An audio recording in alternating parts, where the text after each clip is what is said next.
मूर्ति पूजन, जाप, मंत्रों का जाप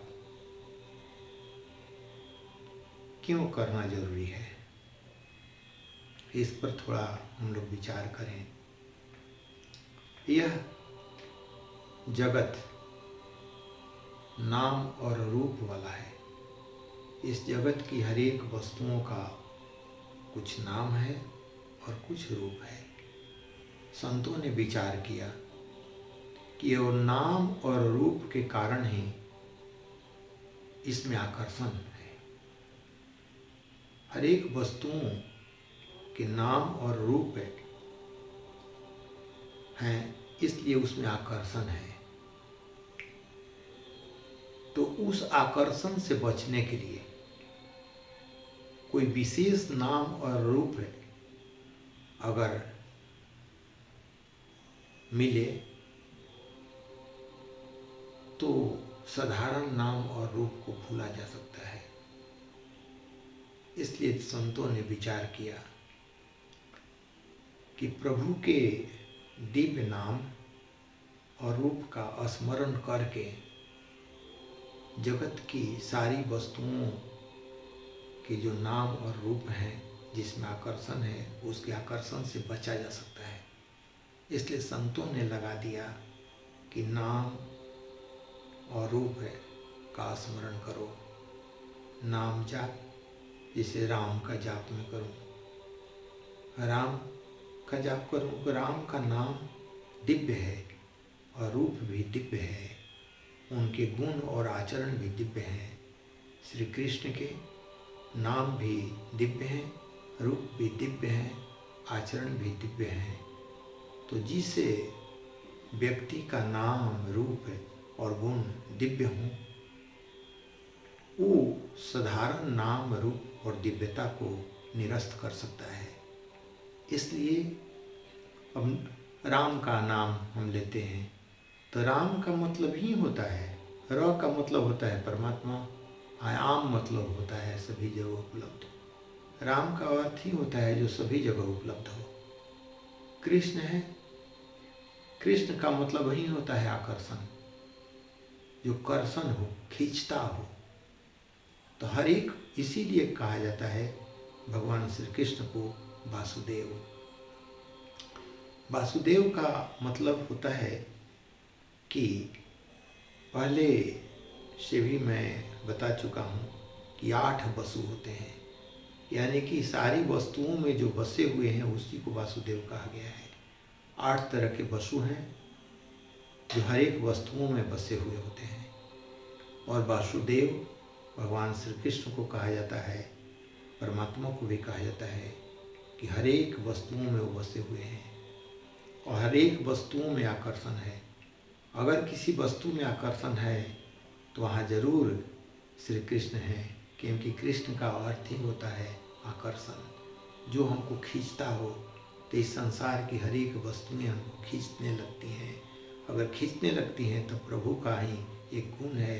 इसका मतलब है कि सूक्ष्म रूप से वो उसमें निवास कर रहे हैं, इसलिए आकर्षण है। इसलिए संतों ने लगाया है कि नहीं, नाम और रूप का स्मरण करो तो साधारण नाम और रूप से मुक्ति मिल सकती है। शास्त्रों में बहुत सारी चीजें हैं, लेकिन हम समझ नहीं पाते हैं। नहीं समझने का कारण क्या है? नहीं समझने का कारण है कि वैसे गुरु मिल नहीं पा रहे हैं, वैसे संत जोगी मिल नहीं पा रहे हैं, और कुछ लोग हैं भी तो समाज से दूर रहना पसंद करते हैं। आप देखिए परमहंस जी, श्री रामकृष्ण परमहंस जी हर एक धर्मों में गए और साधना किए। अंत में उन्होंने निर्णय लिया कि सभी धर्म अच्छे हैं, सभी सनातन को प्राप्त करने के एक रास्ते हैं। इसलिए उन्होंने मूर्ति पूजन में काली जी की पूजन को स्वीकारा।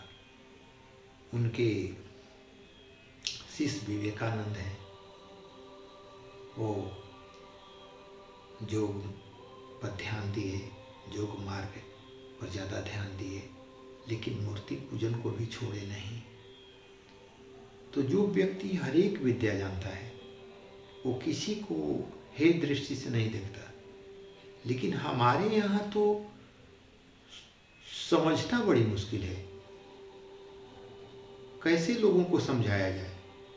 शिव भक्त वैष्णव से नफरत करते हैं और वैष्णव शैव से नफरत करते हैं। जिसका जो पूजन करता है बस उसी को सब वो परि मानता है और एक दूसरे पर आरोप प्रत्यारोप कर बैठते हैं। वो समझ नहीं पाते हैं कि उस क्या कर रहे हैं। अगर वो वेद पढ़े होते, वेद का ज्ञान होता थोड़ा सा भी, तो ऐसा नहीं करते। सामवेद का महावाक्य क्या है? सामवेद का महावाक्य है तत्वमसि। तत्वमसि का अर्थ क्या होता है? परमात्मा हर एक तत्वों में बसा हुआ है, हर एक वस्तुओं में बसा हुआ है। तो फिर आपके सामने वाला जो व्यक्ति है उससे द्वेष क्यों? उसमें भी तो होगा। तो इसलिए मैं आग्रह करूंगा, विनती करूंगा संत समाज से कि पद पैसा और प्रतिष्ठा के चक्कर में आप भूल रहे हैं कि आप कौन हैं। आप पंचभूत तत्वों के दोष के कारण मनुष्य बने हुए हैं। उन दोषों का निराकरण करके आप आत्मस्वरूप में आ सकते हैं। आपको आने का प्रयास करना चाहिए, क्योंकि आपने ये जो वस्त्र है, गेरुआ वस्त्र, इसको पहन रखा है, या माँ सरस्वती का ये वस्त्र, सफ़ेद वस्त्र पहन रखा है। इसलिए आपको सावधान रहना चाहिए, नम्र रहना चाहिए।